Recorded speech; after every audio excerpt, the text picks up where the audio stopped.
Selamat siang. Arogansi kekuasaan mengalahkan idealisme, kedaulatan, dan martabat bangsa. Itulah tercermin dari adanya Bandara Morowali yang tidak dilengkapi oleh perangkat keamanan maupun penerbangan oleh pemerintah. Jadi bangsa lain bisa semaunya keluar masuk di Bandara Morowali. Entah berapa ratus triliun kerugian yang diderita oleh Indonesia dengan adanya bisnis yang tidak termonitor oleh pemerintah. Dari sini kelihatan arogansi kekuasaan yang ditampilkan oleh pemangku kekuasaan pada waktu itu. Sangat arogan dan menginjak-injak harga diri bangsa. Bagaimana tidak? Bangsa lain dengan mudah, dengan seenaknya keluar masuk seperti di wilayahnya mereka sendiri. Lalu, apa yang kita banggakan sekarang? Apakah kita yakin mereka tidak menanam orang-orang intelijen di Morowali untuk mendeteksi kekayaan alam di bumi Indonesia, khususnya di Morowali? Lalu, saya juga bingung gitu. Kenapa bupati, gubernur tidak berbicara? Karena ini menyangkut kedaulatan.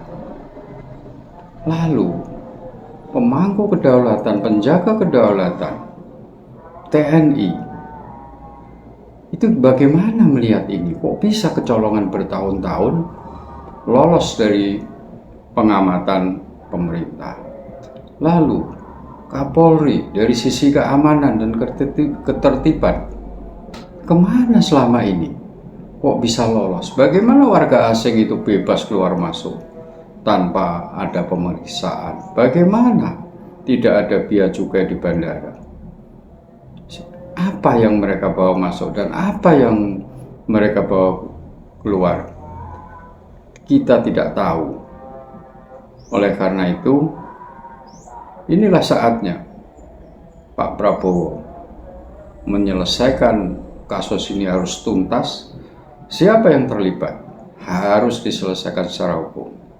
Ya, mulai dari Kementerian Perhubungan, pengatur lalu lintas udara, terhadap kepolisian, penjaga keamanan di bandara, kepada TNI, penjaga kedaulatan Republik Indonesia, agar semua transparan, rakyat tahu. Inilah bentuk-bentuk arogansi kekuasaan yang selama ini dipamerkan kepada rakyat.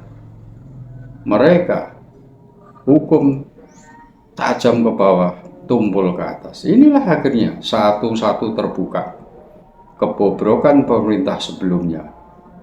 Oleh karena itu, Pak Prabowo segera turun tangan, cepat selesaikan.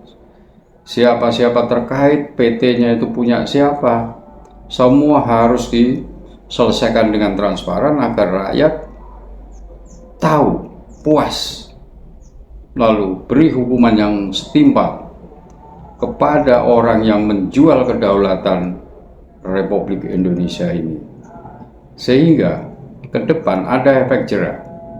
Tidak ada lagi pejabat-pejabat yang arogan menunjukkan kekuasaannya sehingga kebablasan. Kita tidak bisa bayangkan kalau pada saat itu 3 periode digolkan. Saya nggak ngerti apa yang terjadi dengan Indonesia ini.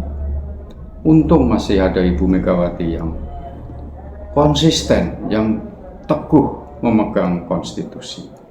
Kita harus berterima kasih karena dengan adanya tokoh yang berani tegas, berani konsisten, Indonesia bisa selamat. tegakkan hukum. Kalau hukum tidak ditegakkan, inilah mulainya hancurnya Indonesia karena hukum tidak ditegakkan dengan benar.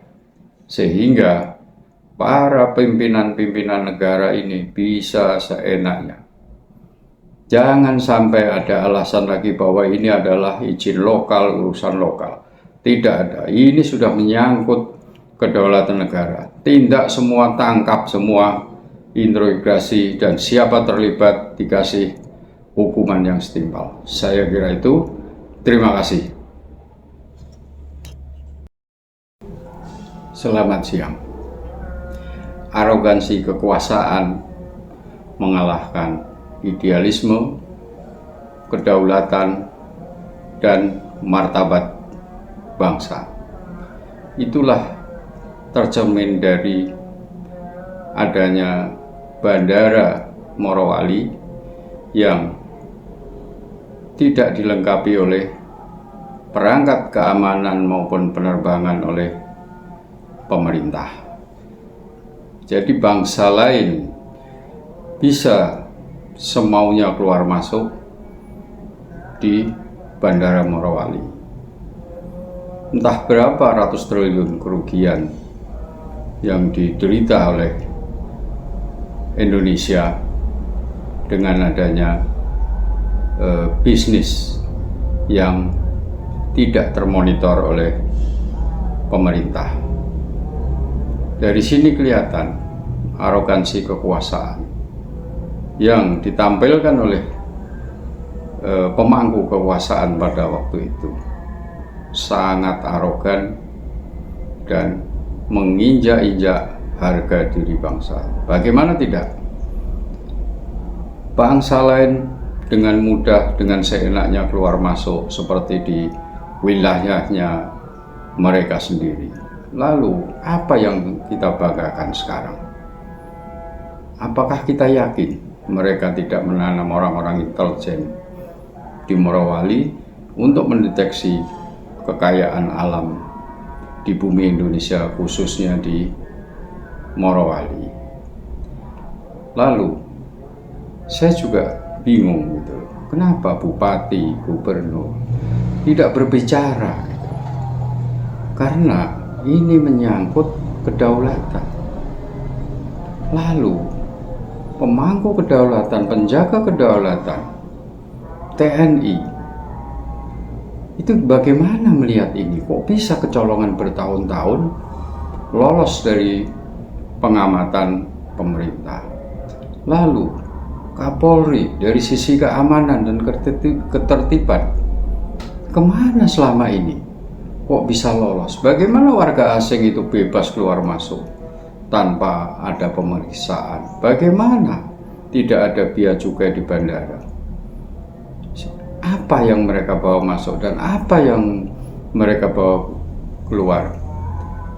Kita tidak tahu.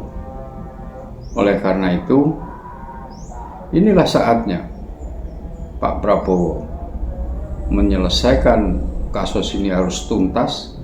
Siapa yang terlibat harus diselesaikan secara hukum.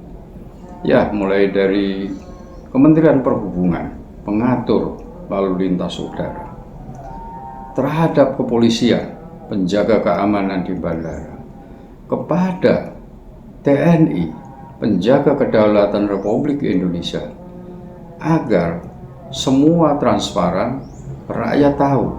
Inilah bentuk-bentuk arogansi kekuasaan yang selama ini dipamerkan kepada rakyat. Mereka hukum tajam ke bawah, tumpul ke atas. Inilah akhirnya satu-satu terbuka kebobrokan pemerintah sebelumnya. Oleh karena itu, Pak Prabowo segera turun tangan, cepat selesaikan. Siapa-siapa terkait, PT-nya itu punya siapa, semua harus diselesaikan dengan transparan agar rakyat tahu, puas. Lalu beri hukuman yang setimpal kepada orang yang menjual kedaulatan Republik Indonesia ini, sehingga ke depan ada efek jerah. tidak ada lagi pejabat-pejabat yang arogan menunjukkan kekuasaannya sehingga kebablasan. Kita tidak bisa bayangkan kalau pada saat itu 3 periode digolkan. Saya nggak ngerti apa yang terjadi dengan Indonesia ini. Untung masih ada Ibu Megawati yang konsisten, yang teguh memegang konstitusi. Kita harus berterima kasih karena dengan adanya tokoh yang berani tegas, berani konsisten, Indonesia bisa selamat. Tegakkan hukum. Kalau hukum tidak ditegakkan, inilah mulainya hancurnya Indonesia karena hukum tidak ditegakkan dengan benar. Sehingga para pimpinan-pimpinan negara ini bisa seenaknya. Jangan sampai ada alasan lagi bahwa ini adalah izin lokal, urusan lokal. Tidak ada. Ini sudah menyangkut kedaulatan negara. Tindak semua, tangkap semua, interogasi, dan siapa terlibat dikasih hukuman yang setimpal. Saya kira itu. Terima kasih.